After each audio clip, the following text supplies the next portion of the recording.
So there was a similar report put out for Broome County, a couple of guys down from Texas who were contracted to do this study. So again, we're going to ask, what kind of stuff do they come up with? Is that right? So in this report, again, we have some estimates of what will happen if drilling takes place. So drilling in the Marcellus Shale is obviously not taking place in Broome County yet. And so there are two cases, 2,000 wells or 4,000 wells. And they said, okay, so we're going to total up how much the gas companies would spend on drilling. And then the second table is how much income would come from the royalties and then therefore taxes eventually and stuff back to the municipal governments. And basically what you see is a lot of big numbers, okay, which I think is really the reason the report was done, was to be able to throw some nice big numbers up there. Unfortunately, this is all in-plan stuff again, so we can ask our same questions, who funded the study? In this case, it was Broome County, as my understanding, they funded the study. And again, I don't know where that came from, why that happened. If anyone has any insight to that, that'd be a great topic for conversation at the end, is why this took place. I think it's great that the study was the county acting proactively, thinking forward. But the lead author they chose, Bernard Weinstein, is at the McGuire Energy Institute at SMU. And if you look at the board of directors for that, it is entirely energy companies. Once again, does not look like an independent, official was chosen to do the study. What the number's based on, it's again in plan. So in terms of the prospective economic impact, all the standard caveats apply. If prices are going to tend to go up, it's not going to reflect that. It doesn't reflect any possible negative impacts. And I would be okay if these studies said, we think the negative impacts can be handled this way, or they'll be swamped by all the positive stuff, but they don't even merit a mention in either of the reports. And that to me says these guys really weren't taking an honest look at what is actually a thorny and difficult problem. But there's a few other things I wanted to mention about the Broome County report. So first off, the 4,000 well case is unrealistic. That, at 6 wells per square mile was what they proposed. That means 93% of the county land area is drilled. That could happen, but I think is not going to happen, certainly not in the 10-year time horizon they were talking about in this report. So I think just put that number in there to sort of pad things up a little bit. I think that was an unrealistic assumption. The well production numbers are also optimistic. The numbers they base their calculation on are exactly the same numbers that are coming out of Pennsylvania. And for those who were here a month or so ago, if you look at Terry Engelder, who's the guy who's done the treatise on how much gas there is and where it is, and look at his numbers, for very good reasons, the shale in New York State is expected to contain less gas than the shale in Pennsylvania. It's the Marcellus shale, yes. This is all Marcellus. All these reports are about the Marcellus.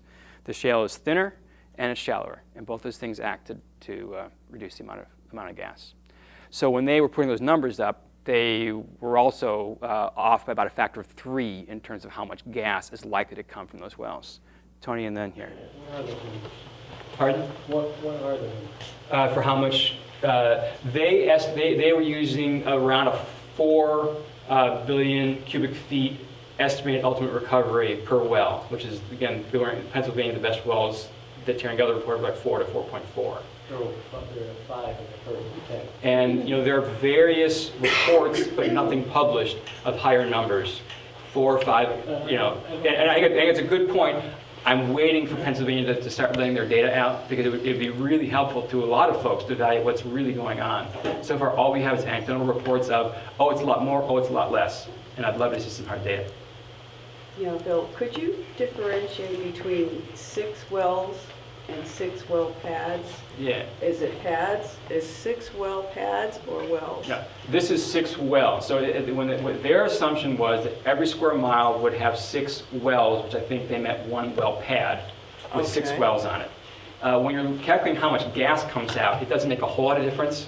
It's really how much gas per well. And the problem for the gas companies and the DEC and everybody else is, how do you best put those wells to get all the gas out? From the DEC's standpoint of, how do we get the best recovery of resource? So that's what they're looking at. Does that take 8 wells on 1 pad a square mile, or does it take 6 wells on a pad plus 4 or 5 infill wells? That's what that's what DC is working on. So this is saying 6 wells per square mile, presumably on one pad. And the final thing is that what they said in the report, they said, we understand that if we did 4,000 wells starting today, we'd get this much gas in 10 years. That's what the report said. But we know that won't really happen because it takes some time to develop things. And so we'll really take all the revenue we got and then average it over 10 years.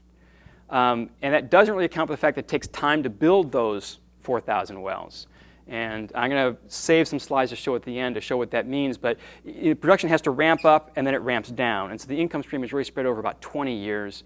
And it means that there's only a few years where you hit sort of the average level they used in their revenue stream calculations. So it's just, again, another way of overstating how much revenue comes in. New York doesn't have a severance tax. Does Pennsylvania? Pennsylvania does not have a severance tax. And actually a fight over severance tax is a huge deal in Pennsylvania right now. Right. They do not. So, Bill, Yeah.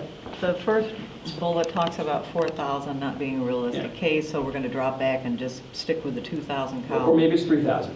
Right. Would you figure that out, how it works out per pad?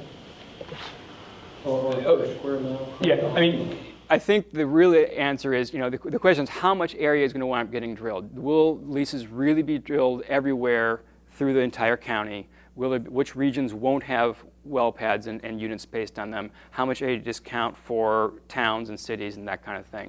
And Gelder, in doing his numbers, says on average 70-75% of a county is going to get drilled. So, it's possible, it is physically possible that 93% of the area of Broome County would be drilled. I think that's unlikely, and certainly unlikely within 10 years, which is, again, what the report was assuming. So does the 2,000 number For that, you could better say with the- half the county is drilled. Okay, That- that's what the 2,000 Yeah, number is. exactly. I think, they don't make that clear, but realistically, what we're talking about is there's going to be a well pad per square mile, or maybe a couple in a square mile. It just depends, obviously, on the leasing, what they can get done. I think it's unlikely that units will be 40 or 50 acres, but unlikely that every single one's a square mile also. But there I'm guessing. That's not economics or anything else. That's trying to read the tea leaves of the DEC. So. All right, so the net impact of all those things, if we really drilled maybe 3,000 wells rather than 4,000, and if we spread, and if we use the Engelder factor of 3 reduction, and if we spread the thing over about 20 years, in the end you wind up with almost a factor of 10 reduction in the kind of revenue numbers they had in the 4,000 case. Or just throw that column. Yeah, I would throw it out. I would throw it out, in which case reduce the 2,000 case by maybe a factor of 4 or 5. I just thought the numbers just weren't grounded in reality. Now, it doesn't mean the revenues aren't significant, but I think those particular numbers were boosted for political, firepower. Okay, I'm going to skip a few slides here, and we can back up to these, which sort of show the decline of the curve and how I got that spreading out of the stuff. But we're going to jump onto some of the other side of the economics picture now.